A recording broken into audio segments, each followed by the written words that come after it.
I made a video recently talking about my thoughts and my minor experiences with the ROG Ally X.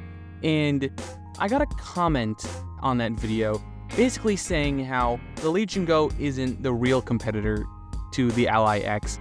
It's the Steam Deck OLED. And I gotta say I don't see it. But that comment inspired this video, a comparison between the two. And I'm really interested to see how I really feel about these two devices. Which one would I choose between the two? Because I don't know about you guys, but I've always put the Steam Deck in its own separate category when comparing to all these other Windows-based handhelds. Because in the grand scheme of things, the Steam Deck is rather unique in the fact that it isn't trying to be just a handheld PC, it's trying to be a games console. Not just a simple thing that can play games and you can also run Windows and you can run all these programs, you can do all these things, so it's functionally a computer. But it's trying to be like a Nintendo Switch, an Xbox. It's trying to be a home console, but using what makes PC gaming so great. Comparing that to all the other handhelds that are all functionally computers that just happen to have controllers built in.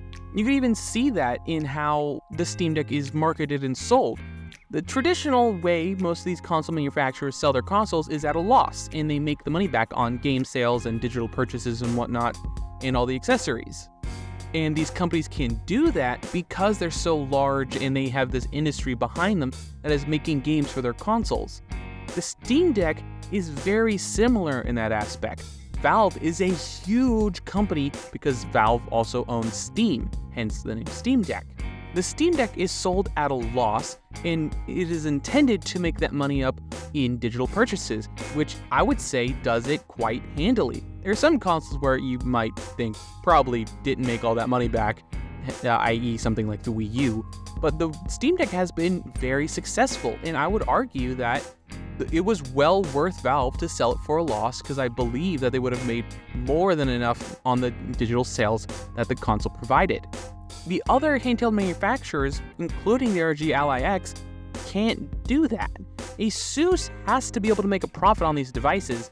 If not, they're just wasting money.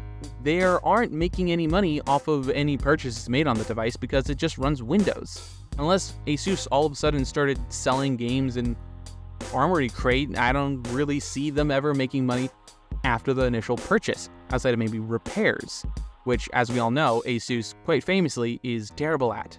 To surmise that whole spiel that I just said, the Steam Deck is trying to be a home console while all these other handhelds are functionally computers with controllers glued on. And so that's why I always kept the Steam Deck in its own category. And it always feels a little unfair to compare it to other systems. Like, for example, the Steam Deck can be had for as cheap as $350. $300 when on sale, which is fairly often and very predictable. So it's a great deal. This Steam Deck has a custom AMD APU that is plenty powerful to run most modern demanding games at 720p all low. Elden Ring runs phenomenally on there. I've been really enjoying Shadow of the Erdtree on the Steam Deck. Most of the bugs that were around during launch of Erdtree has been mostly resolved. I haven't really encountered any personally, so that's awesome. And I'm able to enjoy the vast majority of my Steam games on the Steam Deck. I switched back to SteamOS, and that is a massive feature of the Steam Deck. SteamOS is just such a big quality life improver for daily gaming because it's much more like a console-like experience. You don't need to interact with Windows, you don't need to use desktop applications. You can live your entire Steam Deck life in SteamOS, and it's, for the most part, painless.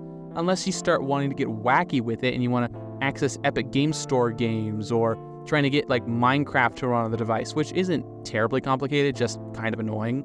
The Steam Deck is amazing for that reason. If you want the plain Jane console-like experience, it's there. But if you're somebody who really wants to get invested in your system, really tinker around, make it the way you want it to, you can do that with the Steam Deck. You can even go as far as installing Windows on the device that I used for a very long time. One of the main reasons why you might want to do that is game compatibility. SteamOS doesn't have access to every single game on Steam due to certain incompatibilities, whether it's with Proton or with the Linux operating system in general. And there are some games that have limited compatibility and some that have full compatibility. It's not a huge problem people come across unless you want to play something like esports titles, or games with anti-cheat can sometimes have problems. What I would do is make a list of all the games that you may or may not want to play in the future, and basically check something called ProtonDB, I believe it's called, and check to see whether or not your games are compatible or aren't compatible, just to make sure before you really start investing in a Steam Deck to ensure that you actually be able to use the thing. The ROG Ally X is the most powerful PC handheld out there right now. It is a upgraded model compared to last year's ROG Ally, which I made plenty of videos talking about and quite famously had some massive problems. But I believe that overcoming those issues and finding a good deal on that device made it a good buy. The Ally X, since we're so close to its original release, it is a little bit harder to recommend. Not even because of the performance, because the performance is amazing. It's, like I said, one of the most powerful handhelds out there right now. For me, it's the price. At $800, it is a bit of a large pill to swallow, especially when you look at the original Ally starting at $700. $100 price hike for not that much more. And that $100 is kind of not really paying for much outside of some more RAM, which can be useful, a redesigned board layout, and probably the biggest thing that's going to, it is the huge 80 watt-hour battery that comes with the new Ally X, which I will admit is impressive. At totaling 2 hours of gameplay on Destiny 2 at medium to low settings, it really was a game changer. I would only get to play that game for like around an hour, a little less, and it was great, but it was disappointing that I couldn't play longer. But the Ally X can be played for a seriously long time, though I wouldn't exactly say 2 hours is good enough for me not to bring a charger with me wherever I take this thing, and the Steam Deck's battery life is the same. The Steam Deck's battery life can be really good depending on the game, but if you're playing like an intense game like Elden Ring, I get around hour and a half, hour 45, depending on what wattage I'm playing at, and it's good. It's not the worst battery life, but it's just very first generation. That's just one of the big advantages of the new Ally X. The Ally X has just many little optimizations that just slightly improve the experience in very big ways. That extra RAM smooths out gameplay on VRAM heavy games. That it also enables you to play some higher end titles that require more VRAM. A common complaint of the Ally X, it doesn't have a better screen than the original model. In fact, it uses the same exact screen as the original Ally, which I don't see as necessarily a bad thing because it was a really good 1080p IPS 120Hz VRR display. So it wasn't a bad display by any means, it's just the same thing, and we would have liked to see something different, something higher resolution, different aspect ratio, OLED, just something to differentiate itself. For me though, the sticking point is the price. At $800, it's tough, and if it's anything like the original Ally, it will be super cheap in a couple of months, and you'll be able to pick up an open box model or be able to pick it up on sale. Just give it time. But right now, I would not buy it for $800 when you can pick up the original Ally for $300 and some bucks off of Amazon or eBay refurbished or something like that. It is just too good of a deal to pass up when you're only getting minor performance improvements on the Ally X. To me, it just doesn't make a whole lot of sense. Comparing that to the Steam Deck just looks like a good value.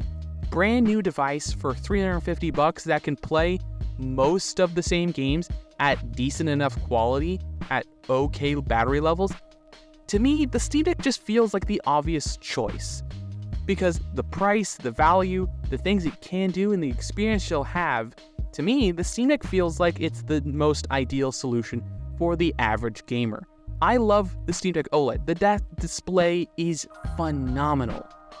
I would love to hear what you guys think. Do you want to get the Steam Deck OLED, or would you much rather get the ROG Ally X? I would love to hear what you guys think about this down below. Don't forget to leave a like, comment, and subscribe, all the other social media coverage down below. And last but not least, have a wonderful day.